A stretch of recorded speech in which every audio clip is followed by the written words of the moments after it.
नमस्कार दोस्तों।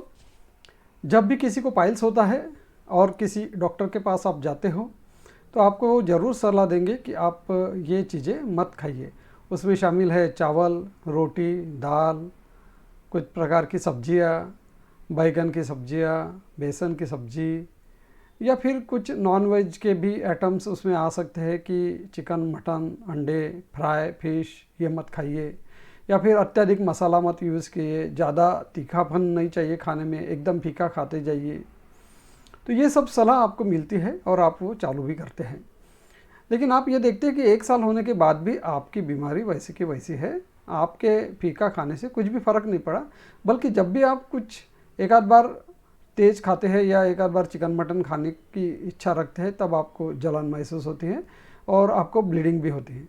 तो ऐसा क्यों होता है कि आपने साल भर परहेज किया और आपको एक बार खाने से ऐसा क्यों हो रहा है? इसी सवाल का जवाब मैं आज देने वाला हूँ।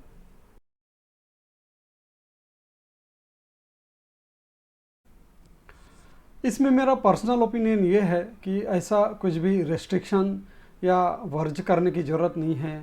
आपको सिर्फ इतना करना है कि आपके लैट्रिन अगर कड़क हो रही है तो आप उस हिसाब से खाना खाइए। यानी कि अगर आपको चावल खाने से लैट्रिन कड़क होती है तो आप चावल कम कर दीजिए या बंद कर दीजिए। रोटी खाने से आपको ऐसा लगता है कि लैट्रिन थोड़ा टाइट हो रही है तो उसको कम कर दीजिए।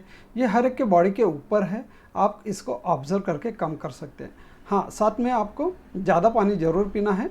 साथ में आपको सलाद लेना है हर खाने के साथ, वो चाहे नॉनवेज हो या वेज हो, खाने के साथ सलाद ज़रूर लें। सलाद में आप मूली, ककड़ी, गाजर और अन्य प्रकार की जैसे कि पत्ता गोभी के भी पत्ते आप ले सकते हैं सलाद में डालने के लिए। तो सलाद ज़रूर खाएं। हाई फाइबर डाइट लें। हाई फाइबर डाइट यानी कि उसमें आपके फ्रूट्स भी आएंगे।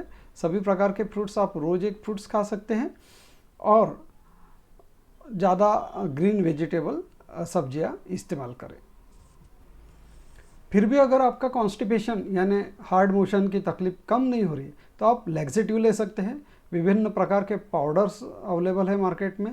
विभिन्न प्रकार की दवाइयाँ उपलब्ध है, गोलियाँ उपलब्ध है। कोई भी दवाइयाँ, गोलियाँ डॉक्टर की सलाह से आप चालू कर सकते हैं ताकि आपका हाजमा ठीक हो जाए, आपकी लैट्रिन कड़क जो हो रही है वो बंद हो जाए, आपको लैट्रिन स्मूथ हो जाए, तो आपके 50% प्रॉब्लम वैसे ही सॉल्व हो जाएंगे।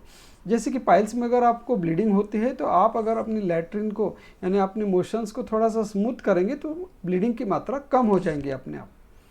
तो ये सब चीज़ें करने से भी आपकी तकलीफ कम हो जाती है, इसके बजाय कि आप खाना पीना बंद कर दें। अब मैं आपको एक एग्जांपल देता हूँ। जैसे विदेश में लोग ज़्यादातर कम तीखा या एकदम मीठा मीठा खाना पसंद करते हैं, जैसे अमेरिका के लोग या वेस्टर्न कंट्री के लोग या जो भी हैं, वो जब इंडिया में आते हैं और अपना खाना खाते, इवन मीडियम तेज़ भी खाना खाते, तो उनको लैट्रिन में जलन हो जाती है। और ये एकदम नॉर्मल है। जब आपकी बॉडी एकदम फीका खाने के लिए ये बनी हुई है, मतलब साल भर या 2 साल, या जैसे कि विदेश के लोग तो बचपन से ही फीका खाते हैं तो उनको तो जलन होना ही है। लेकिन आप भी जब परहेज के नाम पे फीका फीका खाना शुरू कर देते, 1 साल 2 साल जब फीका खाते हैं, उसके बाद अगर आप तेज़ खाना शुरू कर देते हैं या एक आध बार तेज़ खाते हैं तो आपको नेचुरली जलन होना ही है। बिल्कुल ये नेचुरल है।